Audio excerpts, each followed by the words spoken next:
स्वागत है दोस्तों आप सभी का सेल्फ मेड भारत में। आज की वीडियो शुरू करने से पहले हम आपको आज की वीडियो का सुविचार सुनाना चाहेंगे। कहते हैं कि बुरा वक्त सबका आता है, पर कोई निखर जाता है तो कोई बिखर जाता है। अगर आपका भी बुरा वक्त चल रहा है तो निखर जाइए, बिखरिए मत। सेल्फ मेड बनिए और आगे बढ़िए। दोस्तों, आज की जो हमारी वीडियो का विषय है वो है hardware business plan. How to start a hardware business shop. इसी के बारे में हम आज आपको बताएंगे डिटेल। इसका बिजनेस प्लान आज हम आपको एक्सप्लेन करेंगे। दोस्तों, हम आपको एक पिकनिक की तरह किसी हार्डवेयर शॉप पे ले जाके घुमाएंगे नहीं, ऐसे घुमा के दिखा दिया कि ये है। हम आपको एक अपने ऑफिस में बैठ के पूरा एक detail business plan educational purpose से हम वीडियो बना रहे हैं कि आप एक एक पॉइंट टू पॉइंट समझ सकें कि क्या स्टेप बाय स्टेप की हार्डवेयर शॉप अगर हम चालू करते हैं तो हमें किन किन चीज़ों की नॉलेज होनी चाहिए, क्या क्या हमें पता होना चाहिए। वो सभी हम आपको इस वीडियो के माध्यम से आज आपको बताएंगे। वीडियो थोड़ी सी लंबी हो सकती है, बने रहिएगा, देखिएगा हमारे साथ, देखिएगा हमें। और अगर वीडियो अच्छी लगे, अगर नॉलेजेबल लगे तो हमें सब्सक्राइब करिएगा, लाइक करिएगा, कमेंट करिएगा। चलिए दोस्तों, शुरुआत करते हैं। शुरुआत में हम जानते हैं कि हार्डवेयर शॉप होती क्या है। दोस्तों, हार्डवेयर शॉप भी एक दुकान की होती है, ये भी दुकान की तरह ही होती है, पर इसमें एक अलग तरह का मटेरियल होता है। बाकी जैसे दुकान, किराने की दुकान हो गई या कोई अन्य दुकान हो गई, सब दुकानों का, लघु उद्योगों का अपना अलग अलग पर्पस होता है। इसी प्रकार से हार्डवेयर शॉप का भी एक अपना अलग पर्पस होता है, अलग उद्देश्य होता है। उसमें बिकने वाला सामान अलग कैटेगरी का होता है। तो हम आपको बताते हैं कि पूरी डिटेल में इस वीडियो में बताएंगे कि हार्डवेयर शॉप के बारे में, और उसमें कहाँ से आप सामान ले सकते हैं, क्या क्या पॉइंट आपको पता होने चाहिए बिजनेस स्टार्ट करने से पहले, वो सभी हम आपको बताएंगे। अगर आप हार्डवेयर बिजनेस स्टार्ट करने के बारे में सोच रहे हैं तो आपकी सोच बहुत दूरदर्शी है, क्योंकि ये एक बहुत ही अच्छा प्रॉफिटेबल बिजनेस है। ये कभी घाटे में नहीं रहता बिजनेस, ये बहुत ही अच्छा उत्तम लघु उद्योग है। अगर आप इसको चालू करते हैं तो आप बहुत ही अच्छा प्रॉफिटेबल कमाएंगे और आपकी पीढ़ी दर पीढ़ी भी इस बिज़नेस को कर सकती है। मेरे यहाँ नोएडा में ही ऐसे कई एग्जांपल हैं जिनके दादा ये बिज़नेस कर सकते थे, फिर उनके दादा के लड़के ने किया, अब उनका पोता ये बिज़नेस कर रहा है और एक बहुत अच्छा बिज़नेस एक्सपेंड कर रखा है। तो दोस्तों, जानते हैं, समझते हैं हार्डवेयर शॉप बिज़नेस के बारे में आज की इस वीडियो में। हार्डवेयर बिज़नेस के लिए ज़रूरी जानकारी। यदि आप इस बिज़नेस का स्टार्टअप करने की सोच रहे हैं तो कुछ अहम जानकारी है जो आपको पता होनी चाहिए। जैसे कि स्पेस रिक्वायरमेंट।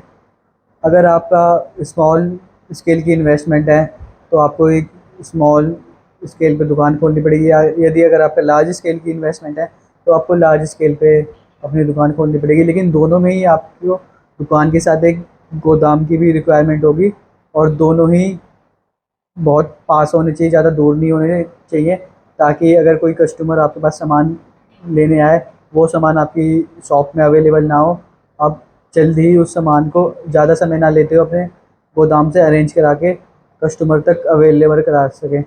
दोस्तों, हम देखते हैं, क्योंकि ये बहुत ज़रूरी भी है। आजकल मार्केट में इतना कंपटीशन है, और कंपटीशन होने की वजह से प्रतिस्पर्धा इतनी रहती है, इसलिए आपका गोदाम और दुकान दोनों ही आसपास होनी चाहिए।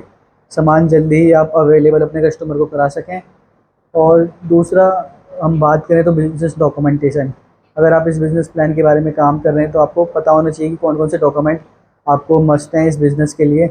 पहले तो आपको एक अपनी छोटी सी फर्म खोलनी पड़ेगी। आप एक प्रोपराइटरशिप कंपनी खोल सकते हैं, या एक, अगर आप दो लोगों के बीच में, दो लोग ये काम करने की सोच रहे हैं तो आप पार्टनरशिप फर्म खोल सकते हैं, एलएलपी, या बड़े स्केल पे खोलना चाहते हैं आप, यदि चाहते हैं कि हमारा बिजनेस एक एक्सपैंड हो, फ्रेंचाइजी हमारी इस बिज़नेस की हो, तो आप प्राइवेट लिमिटेड या हाँ, प्राइवेट लिमिटेड में आप जा सकते हैं। और डॉक्यूमेंटेशन की बात करें तो आपको जीएसटी सबसे ज़रूरी है, जीएसटी लेना, ताकि आप कमर्शियल बिलिंग करें या आपकी बिलिंग लार्ज स्केल की हो तो जीएसटी होना अनिवार्य है। साथ ही आपका एक करंट अकाउंट होना चाहिए, और इन सभी के साथ ही आपका शॉप पैक लाइसेंस, यह सबसे ज़रूरी है। अगर आप कमर्शियल स्पेस में अपना बिजनेस, लघु उद्योग या कोई भी, अगर इसके अलावा भी अगर आप कोई बिज़नेस करते हैं तो शॉप पैक लाइसेंस सबसे ज़रूरी है। शॉप पैक लाइसेंस होना सबसे आवश्यक है बिजनेस के लिए, इसलिए शॉप एक्ट लाइसेंस भी आप लें। साथ ही आप लेबर लाइसेंस लें, क्योंकि अगर आप ये बिज़नेस करेंगे तो आपको कुछ एक दो दो तीन लोगों की भी आवश्यकता होगी, कुछ अनस्किल्ड लेबर हो सकती है, एक आप सेमी स्किल्ड लेबर रख सकते हैं ताकि वो मटेरियल भी अरेंज कर सके और साथ ही आपकी गैर मौजूदगी में काउंटर भी संभाल सके, बिलिंग भी कर सके। इसलिए आपको लेबर लाइसेंस की भी आवश्यकता पड़ेगी। साथ ही अगर हम बात करें तो अगर आप ये बिज़नेस करना चाहते हैं तो सबसे महत्वपूर्ण पॉइंट है, आपको अपने दुकान का, अपने इस बिज़नेस का इंश्योरेंस कराना पड़ेगा। दोस्तों, भगवान न करे कभी कुछ दुर्घटना घट जाए, आपकी दुकान में कुछ क्षति हो जाए, तो दुकान का, आपकी शॉप का, आपके बिज़नेस का इंश्योरेंस होना सबसे ज़रूरी है, ताकि ऐसी सिचुएशन में आप इंश्योरेंस कंपनी से, बीमा कंपनी से अपना क्लेम ले सकें और जो भी आपकी हानि हुई है, जो भी हुआ है, उसको आप दोबारा चालू कर सकें। आप देखें, इंश्योरेंस कंपनी को चूज़ करने से पहले आप थोड़ी लोगों से पता करें आप कौन सा इंश्योरेंस कंपनी से लें, क्योंकि दोस्तों हम देखते हैं कई बार इंश्योरेंस कंपनियां भी जो होती हैं, खासकर प्राइवेट इंश्योरेंस कंपनियां, वो आनाकानी करती हैं क्लेम देने में। इसलिए मैं तो आपको प्रेफर करूंगा कि आप गवर्नमेंट इंश्योरेंस बीमा कंपनी का ही रुख करें। और चौथा पॉइंट है वर्कर रिक्वायरमेंट। अगर आप ये बिज़नेस करते हैं तो आपको कुछ इसमें वर्कर की भी रिक्वायरमेंट पड़ेगी, इसलिए आप अनस्किल्ड, स्किल्ड या सेमी स्किल्ड, जैसी ही आपकी रिक्वायरमेंट है उसी प्रकार से आप लेबर वर्कर्स आप ले सकते हैं।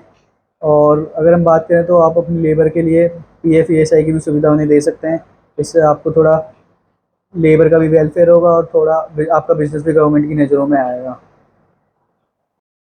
दोस्तों, सबसे आवश्यक है आपको अपनी लोकल अथॉरिटी में, आप जिस भी राज्य या जिस भी स्टेट के निवासी हैं, वहाँ पे आप जिस नगर निगम के अंतर्गत आते हैं, उस नगर निगम, जैसे मैं नोएडा में रहता हूँ तो यहाँ पे नोएडा अथॉरिटी है, वहाँ से लाइसेंस लेना पड़ता है। या अगर आप दिल्ली में रहते हैं तो एमसीडी से आपको लाइसेंस मिलता है।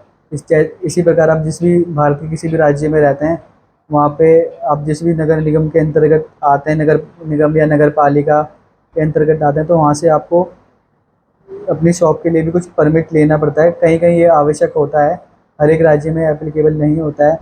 तो आप अपने नगर निगम में, नगर पालिका में भी पता करिए, अगर वहाँ से भी कोई ज़रूरी डॉक्यूमेंट रिक्वायर्ड है तो वो भी आप अपने शॉप के लिए लीजिए। दोस्तों, अब आपने यह तो जान लिया कि आप हार्डवेयर स्टोर का बिज़नेस अगर स्टार्ट कर सकते हैं तो आपको क्या क्या डॉक्यूमेंटेशन की रिक्वायरमेंट होगी, आप कैसे इस्टेब्लिश कर सकते हैं अपना बिज़नेस। और अब हम आपको बताते हैं कि अगर आप ये सब आपने काम कर लिया तो कुछ और काम है जो आपको करने हैं, जो बहुत ही ज़रूरी है। जैसे कि आप अपना मटेरियल, सामान कहाँ से खरीदें। इसके लिए आप थोड़ा गूगल पे सर्च कर सकते हैं, आप India Mart, industry buying dot com, इन सब के से संपर्क कर सकते हैं। साथ ही अगर आपने पहले कभी किसी हार्डवेयर स्टोर पे काम किया हुआ है तो आपको पता ही होगा कि माल की उपलब्धता कहाँ से होती है, या आप किसी हार्डवेयर स्टोर पे जाके पता कर सकते हैं। वैसे मुश्किल ही कोई आपको बताएगा, इसलिए आपको सारा काम खुद ही करना है। साथ ही आप अगर किसी बड़ी कंपनी की फ्रेंचाइजी लेना चाहते हैं या डीलरशिप लेना चाहते हैं तो उसके लिए आप उस कंपनी से संपर्क कर सकते हैं। और अगर हम बात करें तो मार्केटिंग में सबसे ज़रूरी, ये सब काम आपने कर लिया, आपने अपना बिजनेस स्टैब्लिश कर लिया, अब बात आती है मार्केटिंग की। अब मार्केटिंग कैसे करें। दोस्तों, हम देखते हैं कि हर शहर में, कस्बों में भी, शहरों में भी लेबर चौक होता है, वहाँ हर तरह की लेबर मौजूद रहती है, उपलब्ध रहती है हर समय। आप उनसे संपर्क कर सकते हैं, उन्हें थोड़ा लालच दे सकते हैं कमीशन का, कि आपके पास अगर कोई काम आता है तो उससे ज़रूरी जो भी सामान की रिक्वायरमेंट होगी आप हमारी शॉप से ख़रीदिए, इसके एवज में, इसके बदले में हम आपको कुछ कमीशन देंगे। इससे थोड़ा उनको भी लालच होगा और आपकी भी दुकान की मार्केटिंग होगी, कस्टमर आपके पास आएंगे। और साथ ही आप थोड़ी अपनी एडवर्टाइजमेंट कर सकते हैं। अगर आपका नया नया बिजनेस है, आप पैम्पलेट्स वगैरह न्यूज़पेपर में बंटवा सकते हैं। और भी एडवर्टाइजमेंट करने के तरह तरह तरीके हैं। आप ऑनलाइन माध्यम से जस्ट डायल वगैरह से अपनी एडवर्टाइज करा सकते हैं। और आप थोड़ा अपनी ब्रांडिंग और अच्छी तरह से कर सकते हैं। आप थोड़े सोशल मीडिया प्लेटफॉर्म पे भी आ सकते हैं। यह बिज़नेस स्टार्ट करने के लिए हमको एक पूंजी की भी आवश्यकता होती है। ये है कि आप कोई भी बिज़नेस स्टार्ट करते हैं तो आपको एक पूंजी, कैपिटल की आवश्यकता होती है। इसके लिए आप सरकार से भी मदद ले सकते हैं।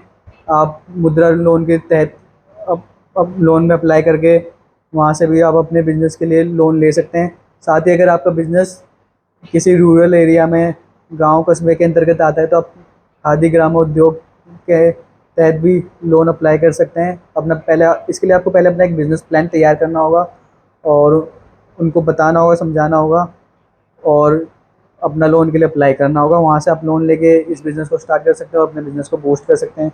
यह एक अच्छा उद्योग है, आप करिए। और हमें, अगर आप हमारी वीडियो से प्रभावित होकर ये उद्योग कर रहे हैं, ये बिज़नेस स्टार्ट कर रहे हैं, तो आप हमें हमारे ईमेल के ज़रिए आप हमें बताइएगा कि आपका बिज़नेस कैसा रहा, अच्छा रहा।